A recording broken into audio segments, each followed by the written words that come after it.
Good morning. Monday, Tuesday, Wednesday, Thursday, Friday. I just wanted you to know all the days. And I'm going to tell you that today is Tuesday.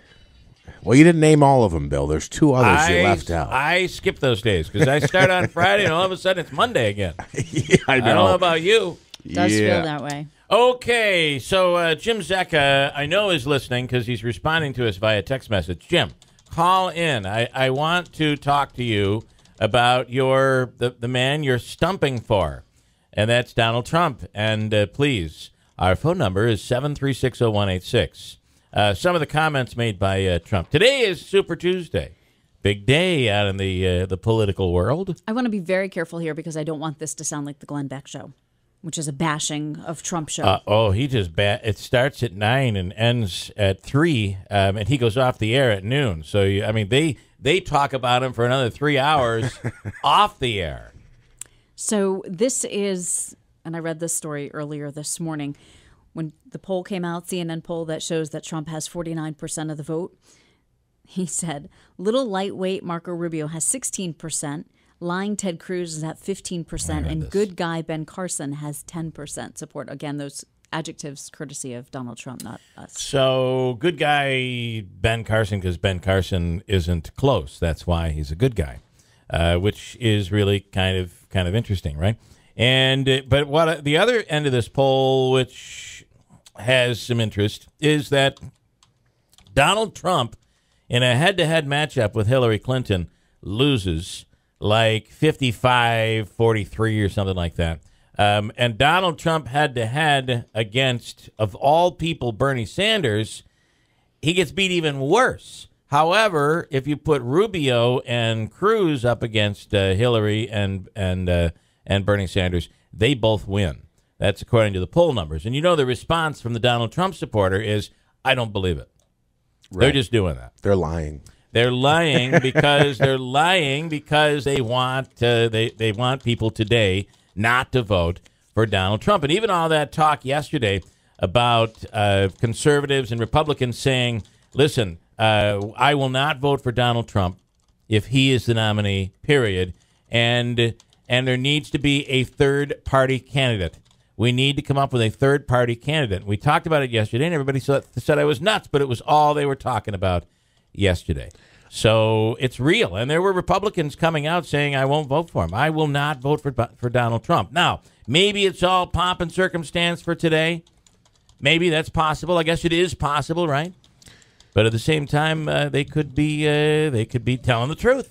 We've done this before where we've gone back to the videotape and I was proven wrong. In fact, it happened yesterday. But to the point yesterday about a third-party candidate, I was just trying to point out the irony in that everybody, even the Fox debate, the first question Trump took, I believe in a debate, was, if you don't get the nomination, will you run as a third-party candidate? And the argument was it'll derail our efforts for the presidency, and then the Democrats will walk right in. Right. So it's totally flipped now. Yeah. Where they're going to go around him with a third party candidate. I can't believe. Do you think that is the wrong move? What if it was Hitler? Like what if the person running, and I'm not I don't mean to make the comparison, but what if it was like this person that could never be president and the general population was going to support this person? Would it be your responsibility to stand up and vote against, or should you be a party guy and should you vote your party? Period. I mean, think of the Democrats out there saying I could never vote for a socialist.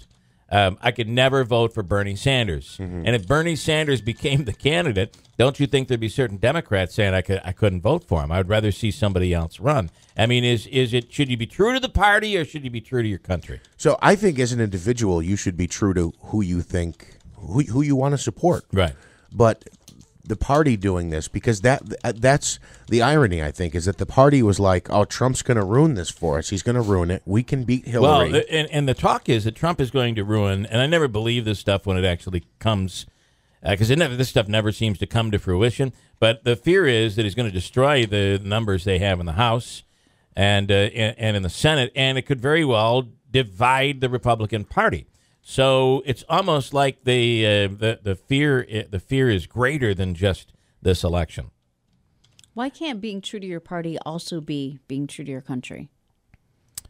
Well, if Donald Trump is the nominee, some would have a problem with that. But that would mean that if he's the nominee, would mean a majority of people in that party picked him. Right. It's not like they just plopped him out there. But does that mean that the other 51% need to fall in line and do their party duty?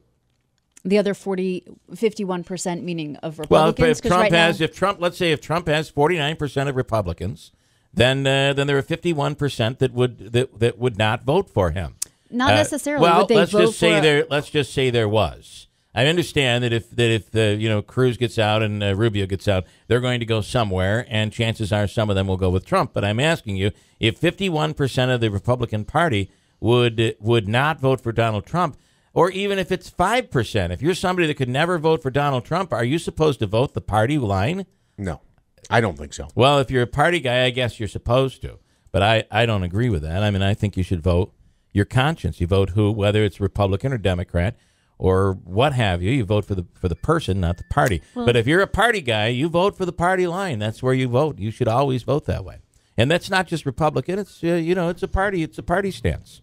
So where are you, Jim Zecca? That is my question. He's texting. Jim, you're texting me. I know you're there. Call in. And I don't know. He said, I'm not going to get into the race war. I don't know what that is. The race being the Republican race for presidency, the Super Tuesday race. Is that the race we're talking about? No. I mean, come on, get in on this. I just want to know. It's not the KKK issue. That would be the race. My question is how he could lie and say he didn't know and it was an earpiece that caused the thing. That's an outright lie. And how can you accept that if you're a Donald Trump supporter? Mm-hmm. That's my big question. So we'll see. More on Erin Andrews. Yesterday we said she was crying and she testified. I mean, she was sobbing. It was rough. Her stalker, Michael David Barrett, talks about filming Erin Andrews in her hotel room. I talked about this. I found a clip for you. And listen to just his, he's very focused, not emotional at all. Listen in to, his name is Michael David Barrett. I could hear the shower on in her room when I walked by. I pulled the plug out and waited for the opportunity. Was it your intent to hopefully get her without clothes on? Yes. Yes, yeah, it was.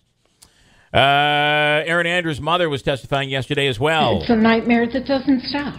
We just kept telling her, it's not your fault, you're a victim, you've been assaulted.